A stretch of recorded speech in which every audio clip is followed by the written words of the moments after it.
नमस्कार, मैं हूं ब्रजेश चौक से और आप देख रहे हैं अभ्युदय बजट। मध्य प्रदेश के बजट पर चर्चा कर रहे हैं। मध्य प्रदेश का वार्षिक बजट पेश हो गया है। वित्त मंत्री जगदीश देवड़ा ने पेश किया बजट। मध्य प्रदेश का वार्षिक बजट पेश हो गया है। हंगामे के बीच वित्त मंत्री जगदीश देवड़ा ने बजट पेश किया। पीएम के सपने को साकार करने वाला बजट बताया गया है। गरीब, युवा, महिला और किसान पर फोकस किया गया है। इस पर एमपी में नहीं बढ़ेगा कोई भी टैक्स, नई दरें नहीं लगेगी, टैक्स भी नहीं बढ़ेगा, नया टैक्स भी नहीं लगाया जाएगा। लाडली बहनों के लिए भी प्रावधान किया गया है। सिंगल्स के लिए भी 13,851 करोड़ का प्रावधान है। सड़कों की मरम्मत के लिए 12,690 करोड़ का प्रावधान। छात्रवृत्ति योजना के लिए 1,800 करोड़ का प्रावधान।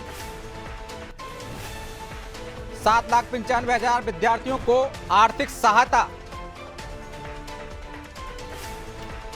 खेल के लिए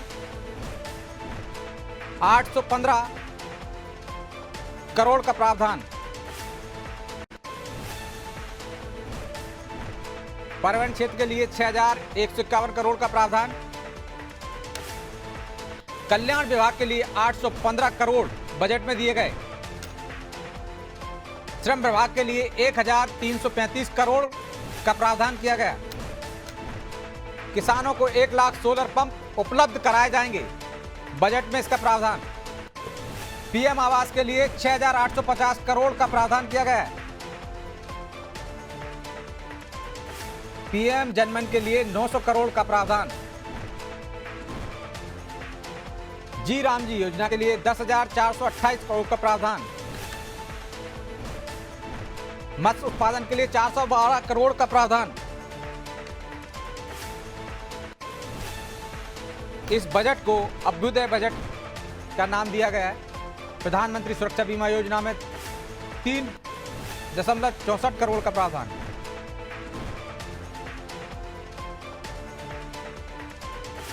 जी राम जी योजना के लिए 10,428 करोड़ दिए गए हैं।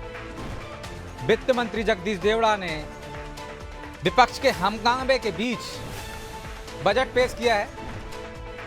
लगातार विपक्ष हंगामा करता रहा, 230 विधायकों का अपमान बताता रहा। वित्त मंत्री ने कहा कि हमने नक्सल समस्या को समाप्त कर दिया है मध्य प्रदेश में।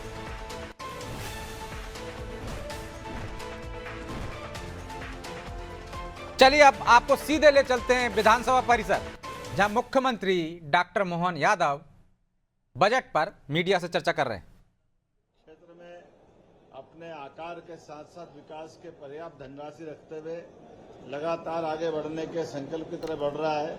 और खास करके माननीय प्रधानमंत्री ने जो 4 शब्द दिए हैं, गरीब, महिला, युवा, किसान, जिसको ज्ञान करके देते थे, इसमें इस वर्ष हमारे वित्त मंत्री द्वारा खास करके आई भी जोड़ा है।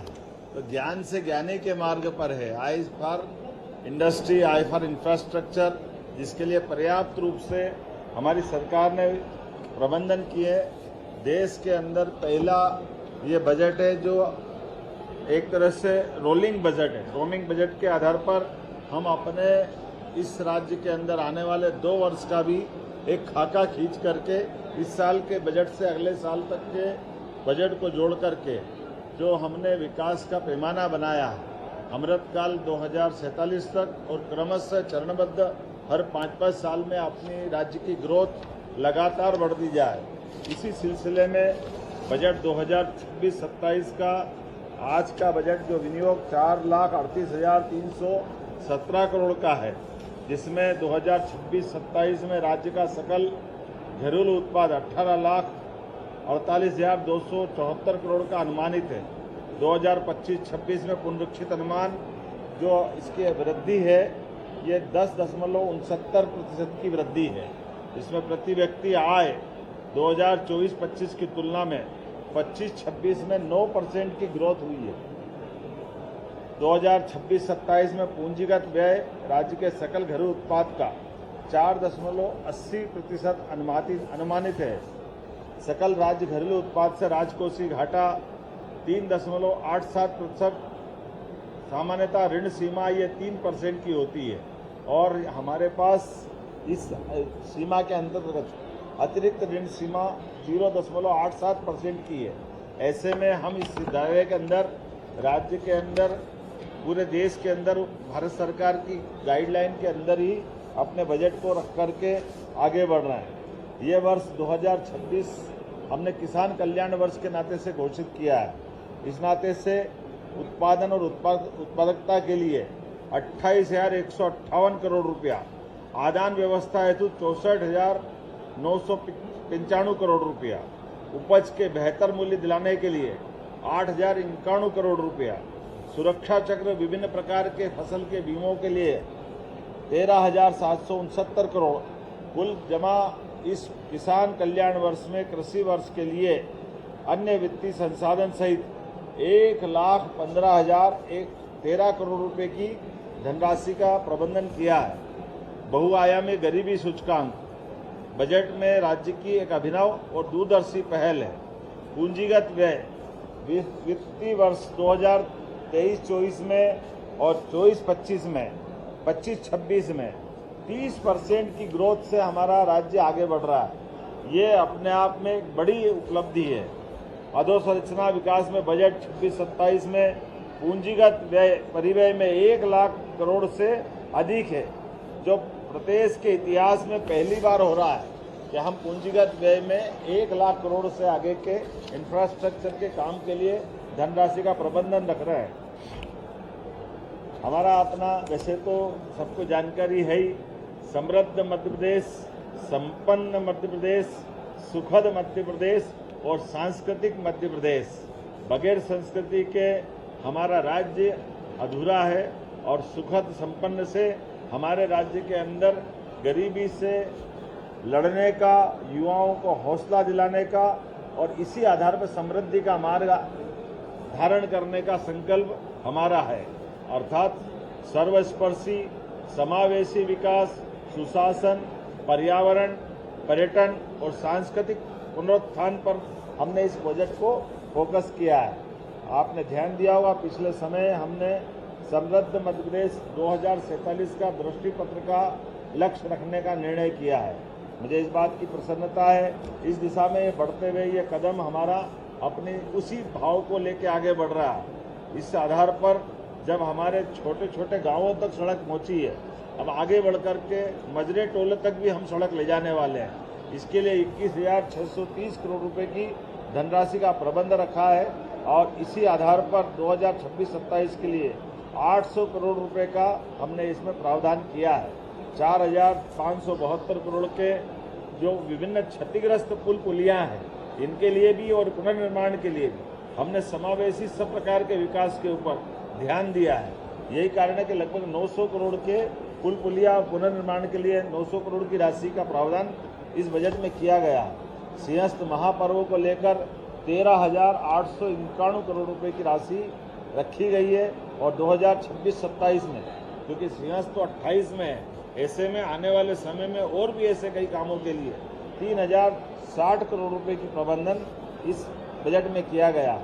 अधोसंरचना के लिए शहरी विकास के दृष्टि से नगरीय निकायों के लिए कई प्रकार के विकास के काम करना है।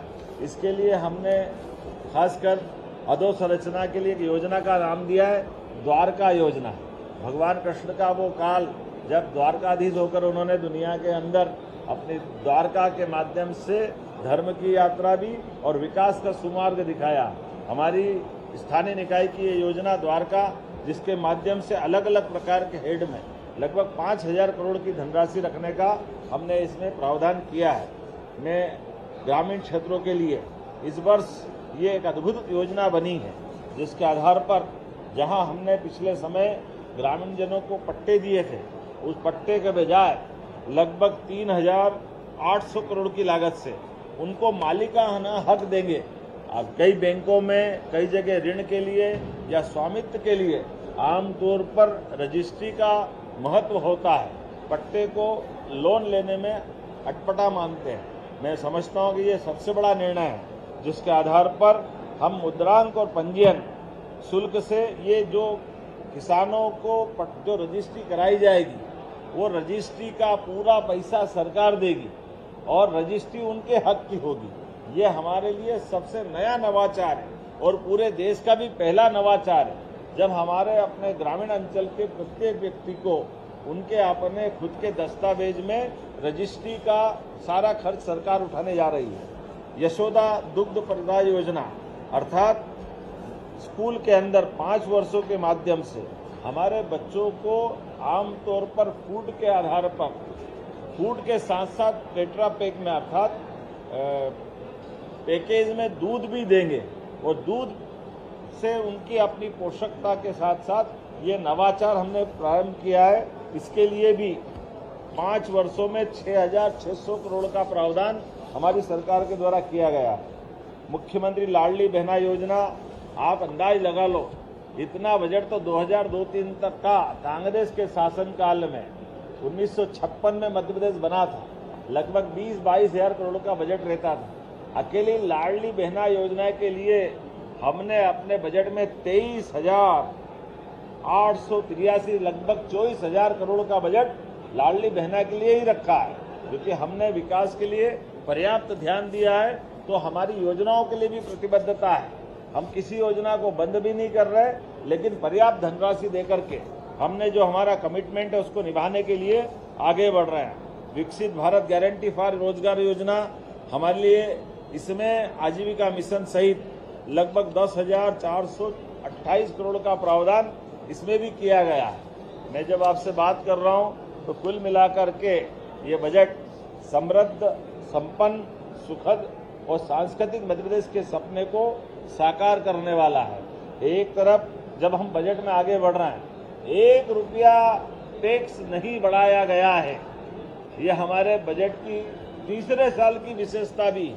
जब से हमारी सरकार बनी है हमने 1 रुपये का बजट, 1 रुपये का कर बढ़ाया नहीं। एक इसका कारण बेस ये है कि हमारे अपने वित्तीय संसाधनों का बेहतर सुप्रबंधन करते हुए, अलग से कोई किसी पे टैक्स न बढ़ाते हुए, उपलब्ध टैक्स के आधार पर सुव्यवस्था के बलबूते पर बजट को लगातार बढ़े जा रहे हैं। हर हेड में राशि बढ़ा रहे हैं।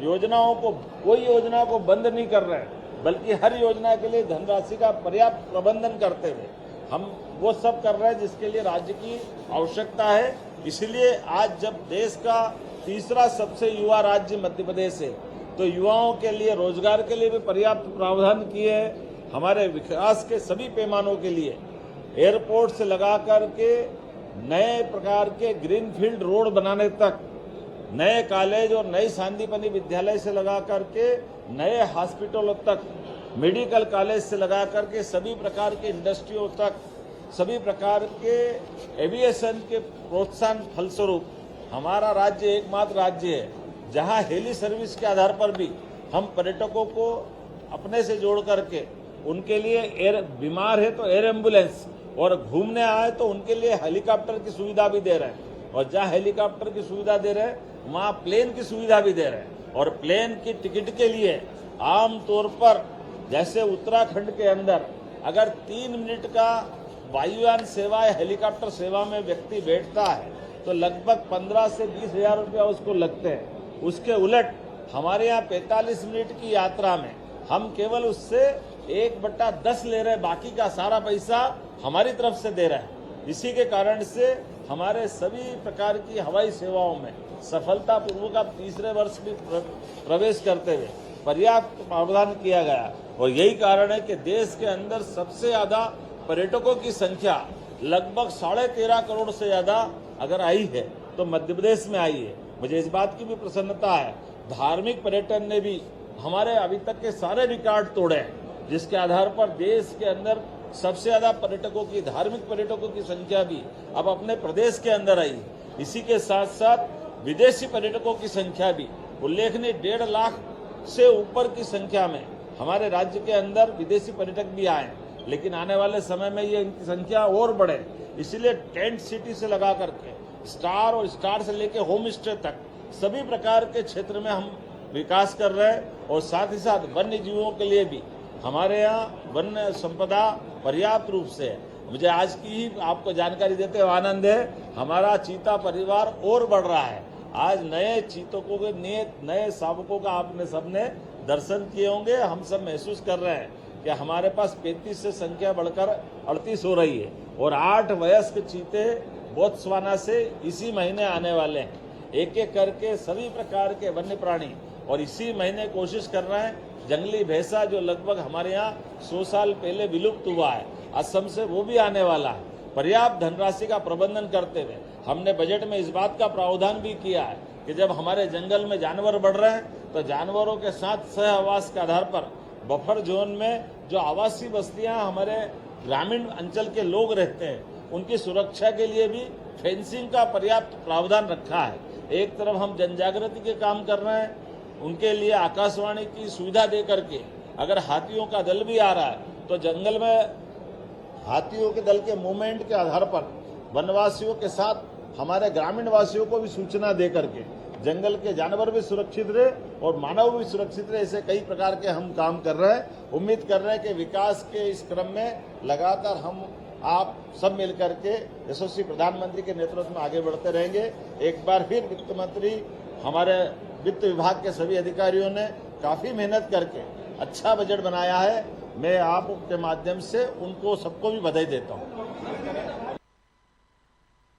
रहना की राशि का प्रबंधन किया है और क्रमशः हमने कहा कि 2027 तक जो कमिटमेंट किया है हम निभाएंगे।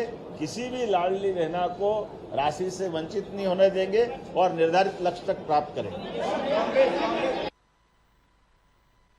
तो आप मुख्यमंत्री को सुन रहे थे, मध्य प्रदेश के बजट के बारे में बता रहे थे। इसी पर चर्चा के लिए हमारे साथ मौजूद हैं डॉक्टर प्रेम व्यास, प्रवक्ता हैं बीजेपी से, हिमानी सिंह हैं कांग्रेस से नेता हैं, अशोक शुक्ला जी हैं वरिष्ठ पत्रकार, अंशुल अग्रवाल जी हैं अर्थशास्त्री। आप सभी का बहुत बहुत स्वागत है। पहले एक प्रतिक्रिया ले लेता हूँ। व्यास जी, बजट पर आपकी क्या प्रतिक्रिया है?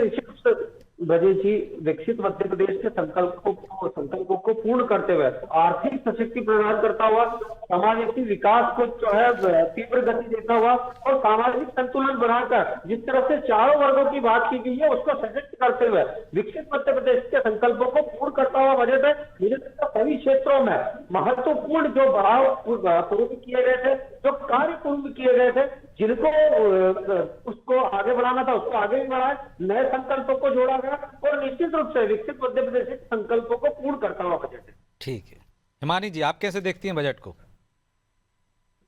झूठ और झूठी आशाओं का पुलिंदा।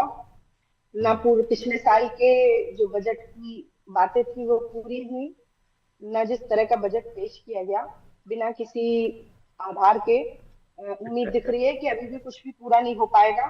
खुद मुख्यमंत्री और वित्त मंत्री लगातार साफ शब्दों में झूठ बोलते रहे। क्योंकि आपने बात की है फर्स्ट रिएक्शन की, तो अभी डिबेट आगे बाकी है। बताती जाऊंगी कि कैसे कैसे मैं साबित करूंगी क्या चीजें उन्होंने झूठ बोली।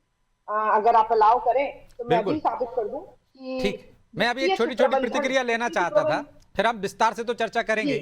प्रतिक्रिया में लंबा समय ना जाएगा तो ज्यादा बेहतर रहेगा। जी अंशुल जी, आपने भी बजट भाषण सुना?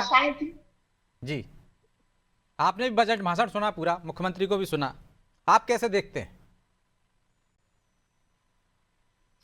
आपकी आवाज नहीं आ रही है, अनम्यूट कर लीजिए आपकी तरफ से। अभी आवाज आ रही है सर? जी आ रही है, बोलिए। बजट को एक लाइन में अच्छा या बुरा बोलना तो संभव नहीं होता, क्योंकि हर बजट को बनाने में सबका अपना अपना नजरिया होता है। मैं तो आप जो चीजें आपके नजर में आई हो फोकस कर सकते हैं आप। हाँ, कुछ चीजें जैसे ये एक रोल बजट है, ये मुझे बहुत अच्छा लगा। दूसरा जो गवर्नमेंट है वो स्किल डेवलपमेंट के ऊपर ध्यान दे रही है और जो विजन है 2047 उसके ऊपर वर्क कर रही है। तो ये कुछ अच्छी बातें भी है, पर कुछ ऑन द कॉन्ट्ररी कुछ नेगेटिव बातें जो रही इंडस्ट्रियल डेवलपमेंट को ओवरलुक करा गया। IT पार्क जैसी चीजों पे काफी अपेक्षाएं थी कि इंडस्ट्रीज को इनवाइट करा जाएगा, वो सारी चीजें जो थी वो डिसअपॉइंटिंग रही। तो ये कुछ चीजें जो थी, हालांकि पूरा डिटेल शीट देखने के बाद ही पता चल पाएगा जी, पर अच्छी बात एक कुछ और भी है जो हम समय के साथ आगे डिस्कस करेंगे, जहाँ जैसे ग्रॉस स्टेट डोमेस्टिक जो प्रोडक्ट रेशियो है और जो फिस्कल डेफिसिट है उसके ऊपर भी काम करा गया है। तो ये कुछ अच्छी बातें रही जो मैं आगे डिटेल में डिस्कस करूंगा। जी अशोक जी, आप कैसे देखते हैं इस बजट को? देखिए, जो सबसे बड़ी बात है वो फिस्कल डेफिसिट की बात है। आमदनी 98 और खर्चा रुपया वाला बजट है ये। और ये हम लोग लंबे समय से देख रहे हैं कि कोई भी सरकार जो है वो जो उसकी आय होती है उससे अधिक ज्यादा वो खर्च का बजट लेकर आती है, तो जाहिर फिर वो कर्ज लेती है। तो मुझे नहीं लगता कि ये कर्ज घटाने वाला बजट है। ये कहीं ना कहीं कर्ज में वृद्धि करेगा, और जब तक ये स्थिति रहेगी तब तक मैं इस बजट को प्रगतिशील बजट तो नहीं कह सकता हूँ जी। तो बड़ी प्रतिक्रिया आई है ब्याज जी, आमदनी 98, खर्चा रुपया, कैसे कर्ज से मुक्त करेंगे? कर्ज कम होता जाए ऐसा कोई प्रावधान नहीं दिख रहा है। जिस तरह का बजट आया है आगे भी आपको कर्ज लेना पड़ेगा, एक दिन पहले ही लिया है आपने। रंजीत जी, जब भी आप ग्रोइंग स्टेज में होते हैं कर्ज उसके लिए लेना ही होता है, और सिर्फ कर्ज मोटिव नहीं होता। आपने कैपेक्स में कितना इन्वेस्ट किया है, आपका अगर कैपेक्स लगातार 46% की हम ग्रोथ कर रहे हैं, इसका मतलब मल्टीप्लाई इफेक्ट होकर बाजार में पैसा आएगा उसका। आदरणीय अंशुल जी मुझे लगता है मुझसे बेहतर में बता पाएंगे। और कैपेक्स के साथ में कई सारी चीजें, जीडीपी वृद्धि हमारी देखिए, उसके बाद में पर कैपिटा इनकम। ब्याज जी, लगता है कुछ तकनीक खामी है। लेकिन अंशुल जी, यदि हम घर का बजट देखें, साधारण शब्दों में, सरल शब्दों में समझने की कोशिश करें, तो कोशिश की जाती है कि हम कर्ज से मुक्त होते चले जाएं, कर्ज पटाते चले जाएं। कंटिन्यू कर देता हूँ। जी जी कर लीजिए, फिर मैं अंशुल जी के पास चला जाऊंगा। आपकी आवाज कट गई थी, जी बोलिए। जी देखिए, मुझे लगता है इसलिए मैंने कहा कि आप जब 3% से स्टार्ट करते हो, आप उसके बाद में 4% के लगभग जाते हो। आप कर्नाटका का देखिए तो वहां की जो पूंजीगत व्यय है वो 71,000 करोड़ रुपए के आसपास है। पूंजीगत व्यय जो है लगभग 82,000 करोड़ रुपए है। दूसरी बात है कि एमएसएमई सेक्टर के लिए जो बजट करा था उसके आसपास, उसके बाद में 1723 के आसपास स्टार्टअप भी एक्टिव है युवा उद्योगियों के लिए। उसके बाद ईज ऑफ डूइंग की जो उसमें सुधार की गुंजाइश थी, वहां पर सुधार भी किया गया। किसानों के लिए सोलर पंप की बात हो, कृषि रकबे को बढ़ाने की बात हो, तो सभी क्षेत्रों में मजरा चोला योजना की जिक्र किया गया। उसके पहले ये तो आप खर्चों की बात कर रहे हैं, मेरा सवाल ये था कि आय कैसे बढ़ेगी? आप खुश हो सकते हैं कि नया टैक्स नहीं लगाया हमने, 3 साल से कोई नया 1 रुपया कर नहीं लगा रहे, हम बढ़ा रहे हैं, खुश हैं आप, अच्छी बात है। लेकिन कर्ज तो ले रहे हैं ना आप, तो कहीं ना कहीं ये तो आपको तय करना पड़ेगा कि आय कहां से बढ़ेगी। इसीलिए मैंने कहा कि जब भी आप कैपेक्स में इन्वेस्ट करते हो, उसके बाद में हमारा जो कर्ज है एफआरबीएम एक्ट के अंतर्गत है। एफआरबीएम एक्ट के अंतर्गत ही भारत सरकार ने जो तय मापदंड बनाया उसके अंदर हम कर्ज ले रहे हैं। और उसके बाद में जैसे ही मैंने बताया आपको कि हम विकास के कार्यों जिस तरह से हो सकती है उसको लेकर प्रदत्त किया गया है। विभिन्न सेक्टर आप देखिए, पर्यटन को लेकर लगभग 13.5 करोड़ लोग अगर पर्यटन के क्षेत्र में आते हैं, इस रकबे को अगर बढ़ाया जाता है तो क्या इससे ग्रोथ प्रदर्शित नहीं होती? उसके बाद में सोलर पंप्स को लेकर जो किसान का एक मुख्य स्रोत होता है, तो कई सारे उसमें जो डीजल का खर्चा है, पेट्रोल का डीजल का खर्चा है, इलेक्ट्रिसिटी का खर्चा, ये कम होता है। तो सभी चीजों को ध्यान में रखते हुए प्रदेश को विकास की गति पर आगे ले जाना, नए टैक्स ना लगाना, पुराने टैक्स को चुकता करते हुए। आज देखिए ना, हम कभी भी एक बार भी नहीं हुआ है जब 26-27 करोड़ का बजट हुआ करता था, दिग्विजय सिंह साहब ओवरड्राफ्ट हुए कई बार, हम एक ही बार ओवरड्राफ्ट नहीं हुए। कई सारे नए स्रोतों का निर्माण, 21 स्रोतों का निर्माण हुआ था, खरीद में टॉप पोजीशन पर आए थे, तो हमने नए स्रोतों का निर्माण कराया। ठीक है, चलिए हिमानी जी कुछ कह रही, उन्हीं के पास चला जाता हूँ पहले। हिमानी जी, बिल्कुल, वो कह रहे हैं कि जितना पहले बजट था मध्य प्रदेश का, जब बना था, मुख्यमंत्री ने कहा था, उतना तो हम लाडली बहनों को दे रहे हैं। वो कह रहे हैं कि जो नियम है उसी अनुसार तो कर्ज ले रहे हैं। मुख्यमंत्री जी 5 मिनट कांग्रेस बोले बिना नहीं रह पाते हैं, अपनी तुलना कांग्रेस से किए बिना नहीं रह पाते हैं। उन्हें हर उसके बाद जब आपको तुलना करने की जरूरत पड़ जाए कांग्रेस से, तो आप कहीं ना कहीं पिछड़े हुए हैं, कहीं ना कहीं आप अपनी स्वयं से संतुष्ट नहीं है, इसलिए आप तुलना करके दिखाने की कोशिश कर रहे हैं कि उनका ऐसा था, हमने ऐसा कर दिया। इस समय की वो बात कर रहे हैं पर कैपिटा इनकम की, अभी प्रेम व्यास जी ने बात की, पर कैपिटा इनकम किस चीज से आंकी जाती है? आप अगर सोने के रेट से मुद्रास्फीति की दर जिसको कहते हैं उसको नापे, तो उस समय का जो बजट था और सोने के जो रेट थे और आज का जो बजट है उससे तुलना कर लीजिए, तो उस रेशियो में बढ़ना स्वाभाविक बात है, उसमें कोई आपने बहुत बड़ी उपलब्धि हासिल नहीं कर ली है। अब बात करते हैं वित्तीय सुप्रबंधन की। और अच्छी बात बोली थी विजय जी आपने कि घर के बजट की आम भाषा में बात करें तो जो कर्ज लेकर चीजें की जाती हैं वो बहुत अच्छी नहीं मानी जाती। आप अपनी आय के साधन बढ़ाइए और उसके अनुपात में बजट कर्ज भी लीजिए कि हम इतना चुका पाएंगे, इतनी किस्तें दे पाएंगे और उसके बाद हमारे पास बाकी चीजों के लिए इतना बचा रहेगा। लेकिन हम आमदनी 98 खर्चा रुपया की हद से बहुत आगे निकल गए हैं। कर्ज की लिमिट्स हम पार कर चुके हैं। 75,000 रुपए प्रति व्यक्ति पर कैपिटा इनकम से ज्यादा प्रति व्यक्ति कर्ज की दर है मध्य प्रदेश में। किसी भी चीज का जो एक बड़ा टर्म मुख्यमंत्री जी ने अपने भाषण में यूज किया, वित्तीय सुप्रबंधन, उसको कहीं से कहीं तक चरितार्थ करते हुए दिखाई नहीं देते हैं। सुप्रबंधन का मतलब होता है आय के सोर्सेज भी उसी अनुपात में बढ़ाना, लोगों को रोजगार के अवसर भी उसी अनुपात में देना। जो आप स्कीम्स देने की बात कर रहे हैं, आपने कुछ भी कम नहीं किया, कोई टैक्स घटाने की प्रयास नहीं किए। उसका मैं सबसे बड़ी बात ये कहती हूँ, मध्य प्रदेश ऑलरेडी सबसे महंगी बिजली, सबसे महंगा डीजल, सबसे महंगा पेट्रोल दे रहा है। तो अगर आपने नहीं किया तो बहुत उपकार किया हमारे ऊपर कि आपने और कुछ नहीं बढ़ाया है ना।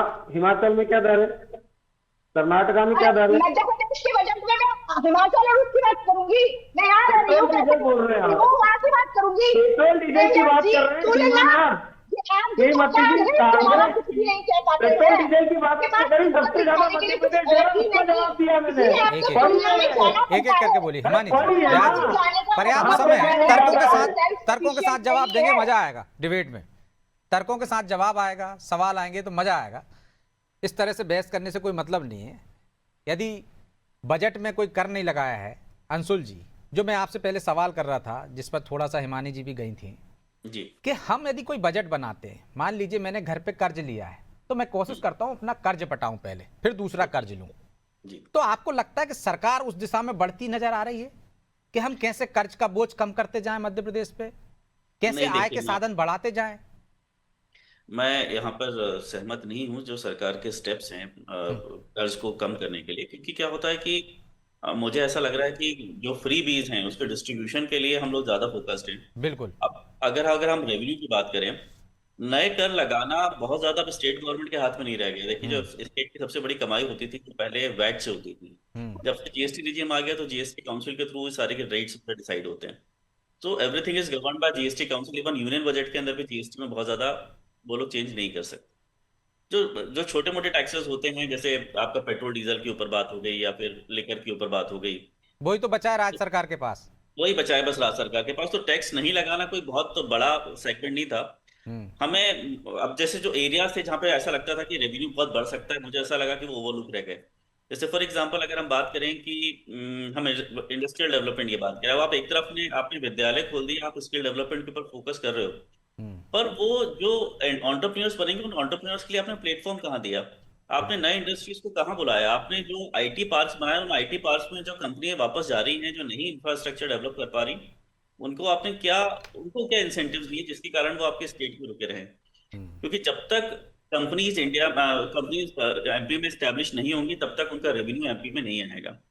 जहां तक टूरिज्म की बात है, आप बहुत अच्छी बात है, आप धार्मिक टूरिज्म को प्रमोट कर रहे हैं, अल्टीमेटली वो पैसा एमपी में आने वाला है। पर व्हाट अबाउट अदर टूरिज्म? जैसे भोपाल एक इतना खूबसूरत सी जगह है, या हम पूरे मध्य प्रदेश की बात करें तो मुझे ऐसा लगता है कि टूरिज्म हमारा बाकी स्टेट्स के मुकाबले बहुत पिछड़ा हुआ है। इस पे हमें और वर्क करने की जरूरत है, और रेवेन्यू जनरेशन इसमें हो सकता है। तो ये बहुत सारे एरियाज थे जहाँ पे मुझे ऐसा लगा कि वर्क नहीं हुआ है। कॉपरेटिव्स को लेकर शायद इस बजट के अंदर अभी मेरे को पढ़ने में नहीं आया कि कोई बहुत बड़ा सा कुछ अच्छा लुक्रेटिव का ऑफर दिया गया हो, क्योंकि कॉपरेटिव एक बहुत बड़ा रेवेन्यू सोर्स हो सकता है हमारे लिए। तो ये सारी चीजें मुझे ऐसा लगा कि इस बजट में मिसिंग है। तो ब्यास जी, बजट में मिसिंग है। हम लगातार धार्मिक टूरिज्म की बात करते हैं, उसको बढ़ाने की बात करते हैं, लगातार आपकी सरकार इस पर बात करती रही है।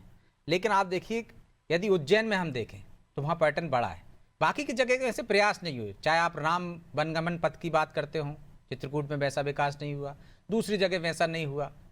लेकिन आप बजट में जरूर प्रावधान कर देते हैं कि धर्म संस्कृति विभाग के लिए आपने 2055 करोड़ का प्रावधान कर दिया। उज्जैन के लिए तो सिंगस की वजह से आपने कर दिया, लेकिन वैसा नहीं दिख रहा है जो अंशुल जी कह रहे हैं कि आप उस दिशा में बढ़ते हुए नजर आए। फ्री बीज मुश्किल बन गई है। धार्मिक और सांस्कृतिक दोनों पर्यटन में जिस तरह से कार्य किया जा रहा है, सभी क्षेत्रों में कार्य किया रहा है। अगर जिस तरह को चिन्हित करा था, मैं ओंकारेश्वर का छोटा सा एग्जांपल बताता हूँ। जब जैसे आपने आईटी पार्क के लिए जमीन तो दे दी, लेकिन कंपनी यहाँ है, वैसा भी तो देखें। उसी बात कर रहा हूँ। सोलर वाटर फ्लोटिंग प्लांट हमने जब लगाया था ओंकारेश्वर के विकास के साथ में, 60 मेगावाट बिजली हमने तय करी थी। आज लगभग 350 से ज्यादा वहां बिजली मिल रही है। तो एक तरफ विकास भी है और दूसरी तरफ विकास भी है, धारा के साथ में दूसरा इंडस्ट्रियल ग्रोथ 9.93% की ग्रोथ बढ़ी है। आप दिग्विजय सिंह राम को नाम ही नहीं लेना चाहते कांग्रेस का, क्योंकि जिस तरह से मध्य प्रदेश में उद्योग को शून्य पे लेके गए थे 9.93 के साथ में, और जो प्रीवियस था अब नर्मदा जी में बहुत पानी बह गया भाई साहब।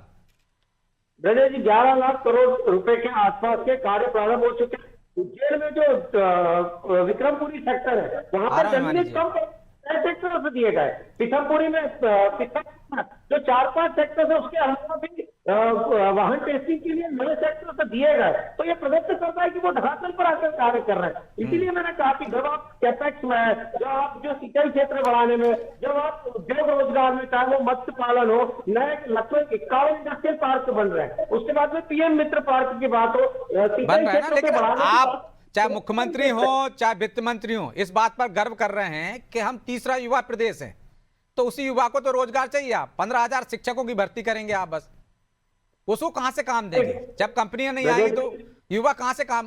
तो आप जो ताकत है आपकी उसका ही उपयोग नहीं कर पा रहे हैं आप। एमएसएमई सेक्टर्स में जब भी ग्रोथ होगा उसी को लेकर केंद्र ने भी प्रदर्शित, हम भी उसी क्षेत्र में ध्यान दे रहे हैं। और उसके बाद में राज्य में जो पिछले 1723 स्टार्टअप एक्टिव है और रजिस्टर्ड हुए हैं, और उसमें भी युवा उद्यम की जो महिलाएं हैं उनकी संख्या लगभग 45% के आसपास है। आप जब एमएसएमई सेक्टर्स में काम करोगे आप सबको वो युवा, आप बताइए रजिस्टर्ड होता है कितने लोगों को रोजगार मिलता है, और उसके बाद में ईपीएफओ का जो डाटा है वो कंटिन्यूसली इंक्रीज हो रहा है। इसका मतलब है युवा रोजगार पा भी रहे हैं, युवा उद्यमियों की संख्या बढ़ रही है। जैसे मैंने बताया 1723 के आसपास तो ये अभी का आंकड़ा है, ओवरऑल लगभग 23 लाख के आसपास का आंकड़ा है। तो उसमें हर साल इंक्रीमेंट हो रहा है।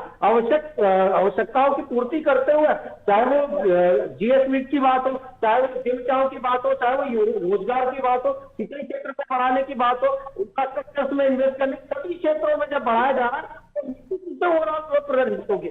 मैंने कहा चुनौती देके आप जो कह रहे हैं कि झूठ, आप सिद्ध करिए कि हम एफआरबीएम के तहत कर्ज नहीं ले रहे हैं, आप सिद्ध करिए कि हम जीडीपी के तहत नहीं है, आप सिद्ध करिए हम जीएसटी के अनुकूल नहीं है। मेरे जिन राज्यों की बात करें, आपने कहा पेट्रोल बढ़ा दिया और भारत तो किसान आत्महत्या कर हमारे यहाँ के किसान को तो हम जो पूर्व योजना दे रहे थे, हम जो आदिवासी अंचलों में जिस तरह से सड़कें बने मदरा टोला के माध्यम से, चाहे मदों का निर्माण कर, अभी मुख्यमंत्री जी ने कहा उनको पट्टे दिए थे, उनको मालिक ही बनाएंगे। डीबीटी के माध्यम से अगर हम पैसा देते हैं तो उनके खाते सशक्त होते हैं। इसीलिए ये उद्योगों की संख्या, स्टार्टअप की संख्या ये जो बढ़ी है, ये उसका कारण है। आज बैंक विश्वास कर रही है। आप 2013-14 में 4 से 5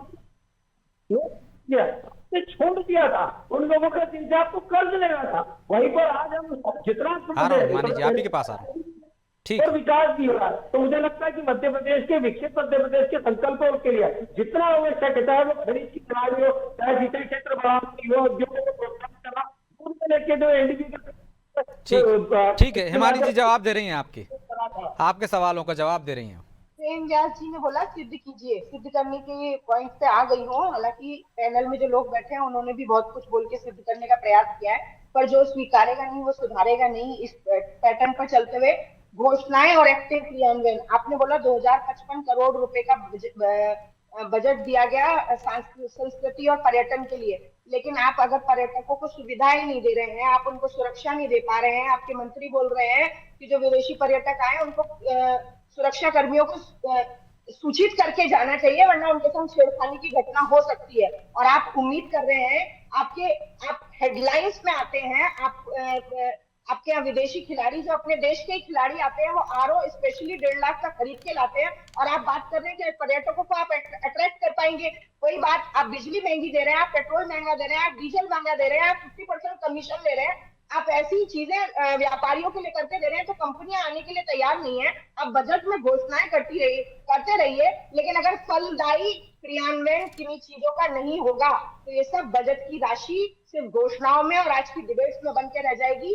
और यही सब इस पैनल में बैठे सभी लोगों की चिंता है कि ये ऐसा कोई बजट, इसमें विजन दिखाई नहीं दे रहा, क्योंकि आप लोग कुछ स्वीकार करने के लिए तैयार नहीं है कि कहाँ गलतियां हो रही हैं, उन्हें कहाँ सुधारा जाए, ताकि पर्यटकों को आकर्षित किया जा सके, चाहे कंपनियों को आकर्षित किया जा सके, या और क्षेत्रों में इस बजट को उपयोग किया जा सके। आप शिक्षकों की बात आपने ब्रजेश जी की, जिस तरह से सीएम राइज स्कूल्स का निर्माण कार्य चल रहा है, वो अगला बजट पेश हो जाएगा, तब तक वो सीएम राइज स्कूल बन ही नहीं पाएंगे। तो शिक्षा का बजट उस पूरे क्षेत्र में यूज हो पाएगा, इसकी गारंटी कौन लेगा? और गारंटी क्या, ये तो बिल्कुल निश्चित बात है ना कि जब बिल्कुल ये बड़ा तो शिक्षा बड़ा सवाल है। और इस बार बजट में शुक्ला जी ये भी कहा गया है कि जिन विभागों ने राशि खर्च नहीं की है उनका बजट नहीं बढ़ाया गया है।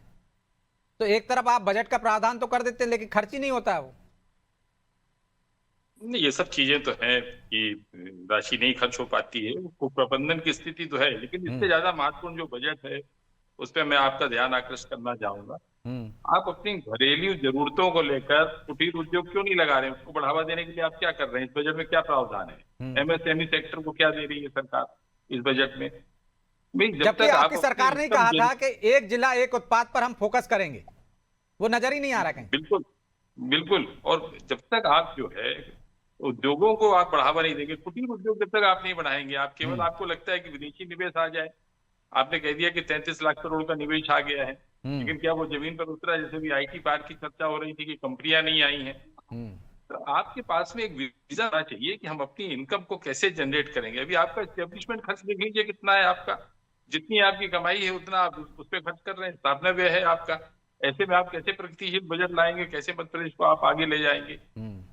कागजी बजट और वास्तविक बजट में जमीन आसमान का अंतर होता है। मुझे लगता है कि सरकारों के जो कागजी बजट होते हैं वो वास्तविकता से कोसों दूर होते हैं। लेकिन वो सरकार कह रही है, वित्त मंत्री कह रहे हैं कि हमने चाहे व्यापारी हों तमाम वर्गों से राय मशविरा करने के बाद ये बजट बनाया।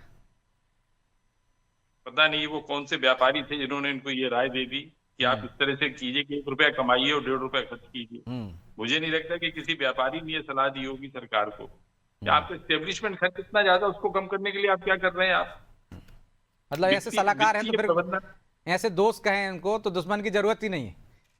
तो मेरा कहना ये है कि आप जब तक फाइनेंशियल मैनेजमेंट नहीं आपके पास में है तब तक आप कोई भी किसी भी राज्य को आप प्रगतिशील बजट नहीं दे पाएंगे। सबसे पहले आपको फाइनेंशियल मैनेजमेंट सीखना चाहिए। आप वित्त मंत्री बन के आ गए हैं इसका मतलब ये थोड़ी ना कि आप अर्थशास्त्री हो गए हैं।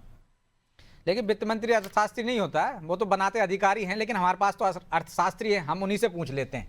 यदि आपसे राय ली जाती या आपने जो राय दी होगी यदि ली गई होगी तो क्या रहती है आपकी राय? पहली क्या होना चाहिए बजट में जिससे सरकार का जो घाटा है वो कम हो जाए, आय बढ़ जाए?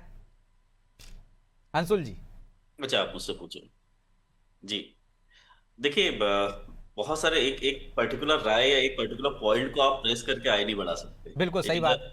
एक कॉम्बिनेशन होता है पूरा। एक बजट बनाने के लिए मैं आपको 2 मिनट में टीवी पे बैठ के या कोई भी व्यक्ति टीवी पे बैठ के एक कोई मास्टर ऑफ थंब रूल नहीं बता सकता कि इससे आपकी रेवेन्यू बढ़ जाएगी। इसलिए तो हजारों लोगों से राय ली जाती है, एक्सपर्ट से सलाह ली जाती है। एक सलाह आपकी, दूसरे की, इस तरह से मिलकर बनती है ना, जैसे खिचड़ी बनानी। बजट के अंदर अभी आपने एक वर्ड यूज करा कि एक जिला एक प्रोडक्ट के ऊपर वर्क करना चाहिए था, जो पिछला इनका बहुत रिमार्केबल डिसीजन था, जो इस बजट के अंदर मुझे अभी तक मिसिंग लगा। इसके ऊपर अगर काम करा जाता तो न जाने कितनी सारी चीजें, मतलब एक जीआई टैगिंग को लेकर काम हुआ था, अगर आपको याद हो पिछले कुछ साल पहले। बिल्कुल। जीआई टैगिंग का क्या स्टेटस है मुझे आज तक पता नहीं चला, जो कि एक बहुत, क्योंकि हमारा एक कृषि प्रधान प्रदेश है, तो कृषि प्रधान प्रदेश में अगर हम ज्योग्राफिकल इंडिकेशन की टैगिंग करते हैं तो हमारे किसानों को बहुत फायदा होने वाला है। बजट एलोकेशन, जैसा कि सर ने बताया, पत्रकार साहब ने, आलोक शुक्ला सर ने, बजट एलोकेशन और बजट का एक्सपेंडिचर, यही अगर प्रॉपर मैनेजमेंट से हो जाए तो ही हमारा जो एक इकोनॉमी है वो बूस्ट हो जाएगी। तो मैं कोई एक थंब रूल तो नहीं बता पाऊंगा, पर हाँ जो मैंने, लेकिन ये भी महत्वपूर्ण है, हम इसी पे यदि डिस्कशन आगे ले जाते हैं। एक जिला एक उत्पाद की बात की। आज हम वित्त मंत्री का बजट भाषण सुन रहे थे, उन्होंने कहा हम दाल में बेहतर है।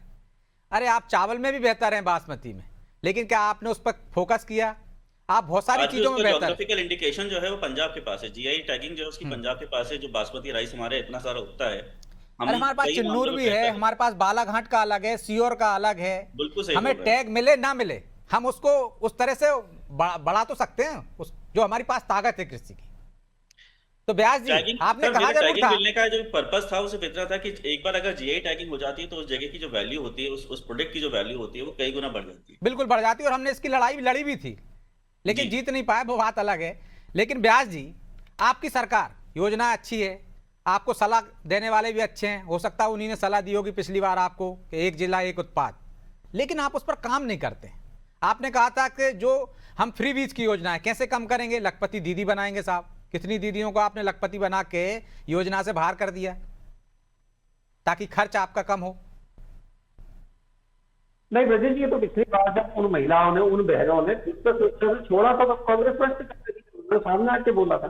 दूसरी बात, प्रधानमंत्री जी के आह्वान पर तो कई लोगों ने सब्सिडी छोड़ी है जब सक्षम होने के बाद में। वो ओडीओपी को लेकर आपने जो प्रश्न करा, केंद्रीय स्तर पर योजना आज भी चल रही है। मैं कुछ आपको उसके आंकड़े दे देता हूँ। 8.5 से 8.6 से लेकर 10.45 करोड़ तक आदिवासी क्षेत्रों में उसका लाभ मिला है। त्रिपुरा, सिपाही सालार जिले में ओडीओपी ने बांस, लकड़ी, हस्तशिल्प पर कार्य किया है। 100 से ज्यादा कारीगर प्रशिक्षित हुए उनके आसपास के पूरे एरिया में है। चाहे वो उसके बाद फिर झारखंड आदिवासी में जो है महिलाएं, महुआ, किरोंजी, इसको कार्य करती थी। 250 से अधिक केंद्रों का निर्माण हुआ, हजारों केंद्रों से लाभ हुआ। उसके बाद मध्य प्रदेश के बालाघाट में आदिवासी समाज में कोदो, कुटकी जैसे जो पारंपरिक मिलेट्स थे उनको प्रमोट किया। बेगा भारिया जाति समूह जो वन उपज से जुड़ी है उनको प्रमोट किया। गुजरात में जो बंदरी और कोटला है उसको प्रमोट करा। उसके बाद 2023 तक पहले से में लगभग 761 जिलों में कार्य कर रहे हैं। तो केंद्र के स्तर पर योजना चल रही है और मध्य प्रदेश में बालाघाट में उसका व्यापक असर दिखती हुई है। माफी चाहता हूं ब्यास जी, क्योंकि समय की भी बाध्यता है, इसलिए चर्चा को यहीं विराम देना होगा। आप सभी का बहुत बहुत धन्यवाद। तो बजट तो अच्छा है, इसमें सपने भी अच्छे दिखाए जाते हैं, लेकिन सपने जब पूरे हों तब ज़्यादा खुशी होती है। इस बजट से मध्य प्रदेश कितना आगे जाएगा, स्थिर रहेगा, इस पर भी हमारी नज़र होगी। बहरहाल मुझे दीजिए इजाज़त और आप देखते रहिए अनादि टीवी। नमस्कार।